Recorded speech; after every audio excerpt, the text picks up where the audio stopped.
Le Grand Matin Sud Radio, 5h-10h, Patrick Roger, Cécile de Mélibus. Merci d'être avec nous, il est 8h07, nous sommes ensemble jusqu'à 10h à suivre. C'est l'opinion d'Yves de Kerdrel avec le retour de l'encadrement des loyers à Paris. Mais tout de suite, c'est notre invité actu.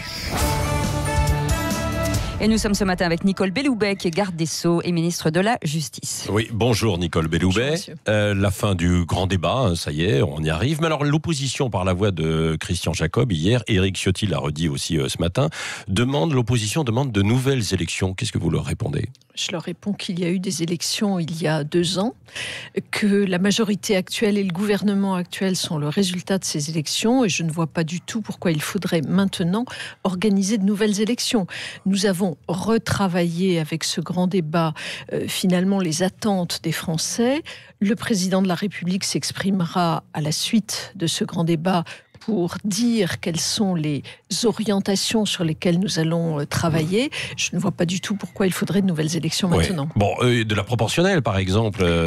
Ça peut faire partie. S'il y avait des législatives, mais là, ça veut dire qu'il y aurait dissolution de l'Assemblée nationale. Oui, enfin, vous savez, les prochaines élections législatives, logiquement, auront lieu dans 3 ans. Oui. Donc, il est tout à fait logique de pouvoir s'interroger maintenant sur une évolution du mode de scrutin. D'ailleurs, c'était une évolution qui a été proposée par le gouvernement, qui est actuellement déposé. C'est un texte de loi qui, au moment où nous parlons, est déposé en lien avec la révision constitutionnelle. Vous savez qu'au mois de juillet dernier, on avait lancé une révision constitutionnelle. Il y avait également des lois électorales qui, notamment, réformaient le mode de scrutin. Merci les Gilets jaunes, ils ont accéléré un peu le mouvement, c'est ça, Nicole Belloubet ? Accéléré, je ne sais pas, mais en tout cas, ils ont permis d'organiser ce grand débat, c'est certain.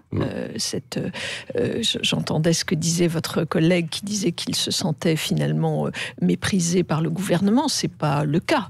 Les Gilets jaunes, ce sont des Français qui ont émis un certain nombre soit de critiques, soit de demandes, et ce sont des choses sur lesquelles nous travaillons. Oui. Est-ce que le mot Gilets jaunes est tabou au gouvernement ? Non, pas du tout. Non. Parce qu'on a vu lors de la restitution avant-hier, Édouard Philippe n'en avait pas parlé. Hier, il l'a évoqué un peu à l'Assemblée nationale. Le mot n'est pas tabou. Ce qui est tabou, ce sont les violences qui sont commises à l'occasion de manifestations prétendument organisées par des Gilets jaunes. Mais on a toujours clairement distingué les deux. Oui. Vous dites que donc c'est en réflexion sur la démocratie participative, bien sûr aussi y compris. Et hier, cette initiative là justement d'un référendum d'initiative partagée contre la privatisation des aéroports de Paris, elle peut tenir la route cette initiative ou pas ? Alors, sachant qu'il faut 4,5 millions de citoyens. Hein. Moi, je dirais 2 choses. Vous m'interrogez sur 2 choses différentes. La demande qui résulte du grand débat national d'une montée en puissance de la démocratie participative.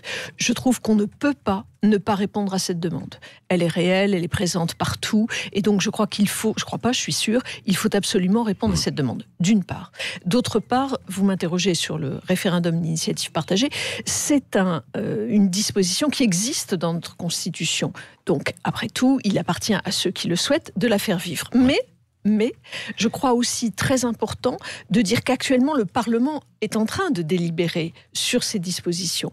Et vous le savez, dans notre Constitution, on peut mettre en place un référendum d'initiative partagée, sauf si c'est sur une loi qui a été adoptée. Donc nous verrons bien comment les choses s'enchaînent. Donc alors du coup, ce n'est pas... Donc c'est anticonstitutionnel ?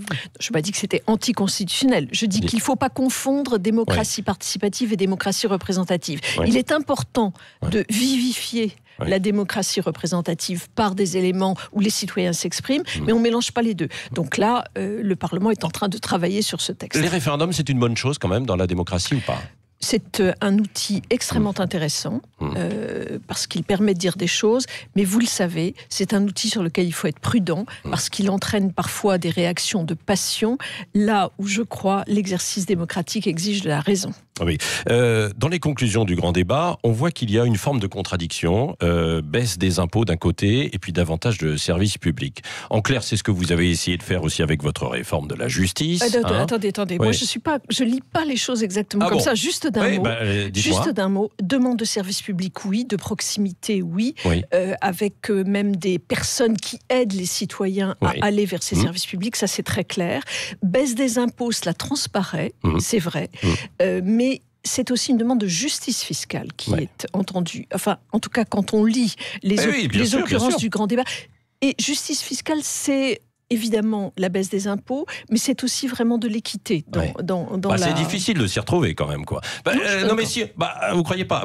Regardez, avec ce que vous avez fait sur la réforme de la justice, par exemple, des services de proximité. Les tribunaux d'instance, pourquoi ils disparaissent? Non, ils disparaissent pas. Au contraire. Non, absolument pas. C'est pas ce que disent les magistrats précisément. Non, c'est pas vrai. Les magistrats ne disent pas ça. D'abord, je ne pense pas. On a pu le dire, certains avocats ont pu le dire. Ce n'est pas exact. Tous les tribunaux qui existent aujourd'hui en France restent. Tous. Les tribunaux d'instance s'appelleront tribunaux de proximité, mais en dehors de cette dénomination qui évolue pour être finalement plus conforme à ce que vivent les gens, tous les tribunaux d'instance restent. Les contentieux du quotidien continueront à y être jugés. Les questions de tutelle, de baux d'habitation. Pas toujours. Sur les divorces, par exemple, ça va être simplifié. Oui, mais simplifier ne veut pas dire ne pas être jugé. Non, mais ça passera pas forcément par un juge, puisque ça peut passer aussi par un notaire. C'est déjà le cas, monsieur. Aujourd'hui, si vous divorcez par consentement mutuel avec votre femme, il n'y a pas de difficulté, vous ne passez pas par le juge. Ce que nous disons demain, c'est que là où vous mettez presque 30 mois pour obtenir un divorce contentieux, vous mettrez plus qu'un an. Et donc nous divisons par 2 la durée du divorce, mais ça ne veut pas dire qu'il n'y aura pas de juge. Il y aura toujours un juge du divorce et un juge qui sera là pour prendre en compte les mesures provisoires pour les enfants. En tout cas, ça va permettre une simplification et peut-être aussi des économies, c'est ce qui est voulu? C'est pas du tout ce qui est voulu. Non, pas du tout. Vous allez augmenter les dépenses? D'ailleurs, non, je ne vais pas augmenter les dépenses. J'ai un budget en augmentation pour la justice et c'est heureux.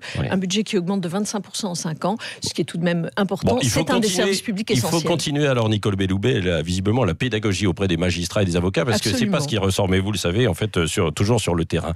Est-ce qu'il y a un risque de dérive du pouvoir qui pourrait prendre le pas avec cet exemple, les préfets sur l'autorité judiciaire? On l'a vu avec cette histoire, évidemment, d'interdiction de manifester. C'est vous qui aviez prévenu le président de la République que ça pouvait très bien être retoqué par le Conseil constitutionnel, qu'il fallait vérifier? Non, je ne l'avais pas prévenu, mais le juge constitutionnel, qui est le garant des libertés, a évidemment toute l'attitude pour s'exprimer, pour juger un texte. Il l'a fait là en annulant cette disposition sur la mesure d'interdiction administrative de manifester. Je crois vraiment que ce qui importe, c'est de protéger la liberté de manifester. C'est ce que nous avons voulu dire. Mais pour protéger cette liberté de manifester, il faut évidemment en interdire les dérives violentes. C'est ce qui a été voulu, c'est ce que porte le gouvernement. Et quant à votre observation sur le fait que les préfets prennent le pas sur les juges, en aucun cas. Dans la question des gilets jaunes, la manière dont les dérives ont été traitées, c'est évidemment, malgré la masse de gardes à vue qui ont eu lieu et qui a entraîné une activité extrêmement importante pour les tribunaux et les magistrats, eh bien les magistrats, je crois, ont rendu des décisions tout à fait adaptées aux différentes infractions. Nicole Belloubet, un mot aussi, parce que c'est important, sur la violence faite aux femmes. Il y a encore eu cette actualité avec une femme morte par balle dans le Var, tuée par son mari en début de semaine. Vous avez rencontré hier Muriel Robin. Pourquoi? Pour mobiliser en fait de nouveau? Quelle mesure Muriel Robin est très engagée sur cette question. Il me semblait important d'avoir un dialogue avec elle et avec les personnes qui travaillent avec elle pour voir si, dans l'écriture des textes tels que nous les pensons, les praticiens pouvaient avoir un regard un tout petit peu différent qui nous conduit à appuyer l'action volontariste que nous conduisons sur ce sujet. Avec Marlène Schiappa, on a eu l'occasion de faire adopter un certain nombre de textes, mais les personnes que j'ai rencontrées hier m'ont dit à quel point il était important d'être extrêmement pragmatique et donc vraiment de donner tous les outils aux magistrats pour permettre de lutter contre ces violences. C'est quoi notamment contraindre les maris violents à l'éloignement? Par exemple. Quand il y a des signalements, parce que ce n'est pas toujours suivi des faits, évidemment. L'important, c'est que nous mettions en place des mesures provisoires qui protègent les femmes. Et donc, c'est ce que nous faisons. Nous allons le démultiplier en adoptant de nouveaux outils techniques qui permettent de déclencher des alarmes. Par exemple, nous allons expérimenter sur le ressort d'un tribunal des nouveaux outils techniques qui permettent, lorsqu'un conjoint violent s'approche de la femme, de déclencher des alarmes et que ça lui est interdit évidemment de s'approcher, de déclencher des alarmes. Il faut trouver tous les systèmes pour protéger les femmes, c'est essentiel. Merci Nicole Belloubet, ministre de la Justice, d'avoir répondu à nos questions ce matin sur Sud Radio. Merci.